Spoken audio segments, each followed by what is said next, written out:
Hello friends, मैं वैद्य कर्मवीर Singh from Chandigarh Ayurveda centre. आज आपके सामने एक नई डिजीज़ के साथ फिर से आया हूँ। और आज का जो डिजीज़ है, जैसे हमारी कॉल्स या हमें मैसेजेस, ईमेल्स जो आती हैं, उसी के आधार पे हम अपना डिजीज़ को चूज़ करते हैं। तो बहुत सारे लोग जो किडनी के साथ जुड़ी हुई समस्या के बारे, या बहुत सारे लोगों के मन में ये होता है कि क्या किडनी का रोग आयुर्वेद के जरिए ठीक हो सकता है या नहीं। ये बहुत सारे लोगों की हमारे पास क्वेश्चंस या क्वेरीज आती हैं। और इसमें मेन जो एक समस्या है वो यूरिया या यूरिक एसिड का बढ़ना है।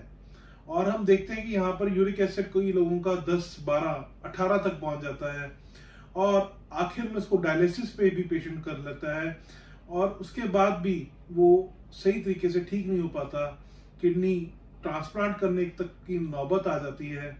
तो इन सब चीज़ों से जुड़ी हुई जो आज की वीडियो है, मैं आपको बताऊंगा आयुर्वेद का पक्ष क्या है, आयुर्वेद में इन रोगों का क्या इलाज है और किस तरह आयुर्वेद सक्षम है किडनी की बीमारियों के लिए।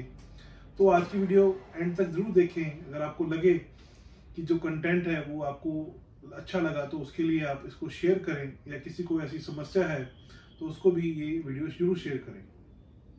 तो दोस्तों, तो यूरिक एसिड या यूरिया, ब्लड यूरिया जब बढ़ता है तो एक सिंपल सी भाषा में हम समझें तो हमारी जो किडनी की नेफ्रॉन्स या जो फिल्ट्रेशन है वो कहीं ना कहीं कमजोर हो गई, और उसके कमजोर होने के कारण जो टॉक्सिन्स किडनी के जरिए हमारे बाहर निकलते हैं वो निकलने बंद हो गए। और इसको और सरल भाषा में समझें कि जब हमारे टॉक्सिन्स बॉडी में इकट्ठे होने शुरू हो जाएं और काफी देर तक वो इकट्ठे होते रहें, उस चीज को हम जब ब्लड टेस्ट करते हैं तो वो यूरिक एसिड की फॉर्म में या ब्लड यूरिया की फॉर्म में आपको मिलते हैं।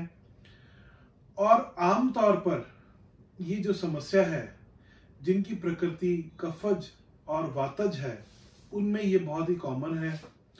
और कई बार हम देखते हैं कि छोटे छोटे जॉइंट्स, जो चाहे वो एड़ी है, चाहे वो हमारा छोटे छोटे हाथ की उंगलियां, इन चीजों पे स्वेलिंग या दर्द लगातार रहने एक पहला सिम्टम होता है कि आपको वो एक अलर्ट होता है जिसमें आपको ये समझना चाहिए कि कहीं मेरा यूरिक एसिड बढ़ तो नहीं गया।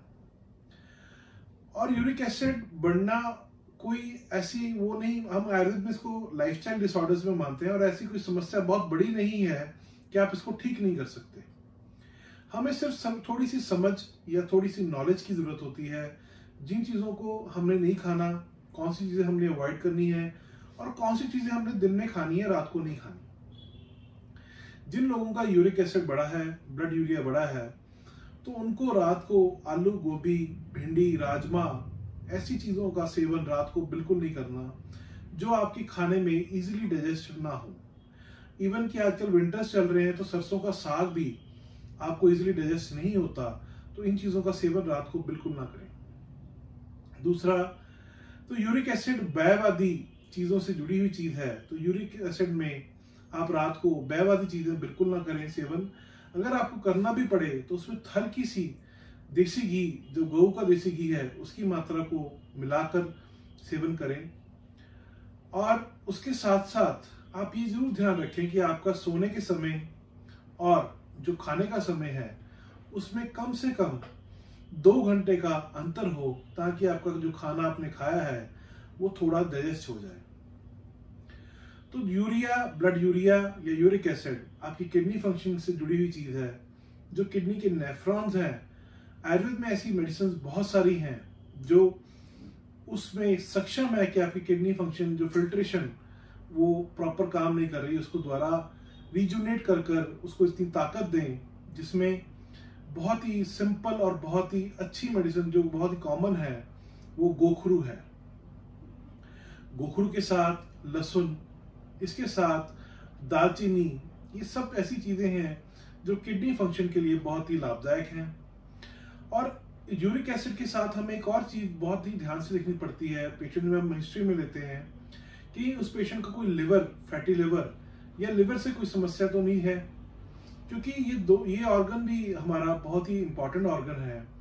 अगर आपका बाइल, जो लिवर के द्वारा आपकी बॉडी में, आपके पेट में जाता है, वो प्रॉपर नहीं काम कर रहा, तो डेफिनेटली आपकी जो किडनी की फंक्शनिंग है उस पर इफेक्ट होता है। ऐसे व्यक्तियों को अक्सर एलोपैथी में ज़्यादा लिक्विड डाइट नहीं दी जाती, पर आयुर्वेद ये कहता है कि लिक्विड डाइट बिल्कुल ना दें, पर जो जरूरी चीज़ें हैं जैसे पानी की मात्रा, वरना आप देखो किडनी पेशेंट्स में अक्सर आपको स्किन ड्राइनेस, बहुत ही रुक्ष उनके हेयर, ड्राई हेयर, ये सब चीज़ें, आंखों में ड्राइनेस, ये सब चीज़ें आपको बड़ी कॉमन मिलेंगी। उसका कारण क्या है कि जो तरल पदार्थ आप डॉक्टर्स बंद कर देते हैं, आप उसको बिल्कुल लेना बंद कर देते हैं, उससे डेफिशिएंसी हो जाती है और जो किडनी का एक काम है वो प्रॉपरली नहीं हो पाएगा, क्योंकि किडनी का काम ही फिल्ट्रेशन है। आप उसको फिल्टर करने की जब चीज़ ही नहीं दोगे तो वो क्या फिल्टर करेगी। तो आप इस चीज़ को समझें और आयुर्वेद का रास्ता अपनाएं, क्योंकि आयुर्वेद में बहुत सक्षम हर्ब्स हैं, बहुत सक्षम ऐसी मेडिसिन हैं। इवन हमारी आप वेबसाइट पे भी देखेंगे तो आपको बहुत सारी सक्सेस स्टोरीज मिलेंगी, जो ऐसे पेशेंट को हमने ठीक किया, उनका uric acid, urea, blood urea सिर्फ केवल 15 दिन से लेके 1 महीने के बीच में कम हो गया। तो ये घबराने की जरूरत नहीं है। और आयुर्वेद में एक सबसे जरूरी बात ये है कि बहुत अच्छी बात है कि आपकी रोग के साथ आपको वो इम्यूनिटी भी देता है, तो आपको ऐसी इम्यूनिटी प्रदान करता है कि आगे से ये रोग आपको उत्पन्न ही ना हो। तो मैं मानता हूं कि आपको ये वीडियो पसंद आई होगी। अगर आपकी कोई भी क्वेरी किडनी से रिलेटेड या ऐसी यूरिक एसिड से रिलेटेड है, तो आप हमें प्लीज़ अपनी क्वेरी को हमारी टीम के साथ, हमारे साथ शेयर कर सकते हैं। हम कोशिश करेंगे उस क्वेरी को आपका सोल्यूशन दे पाएँ।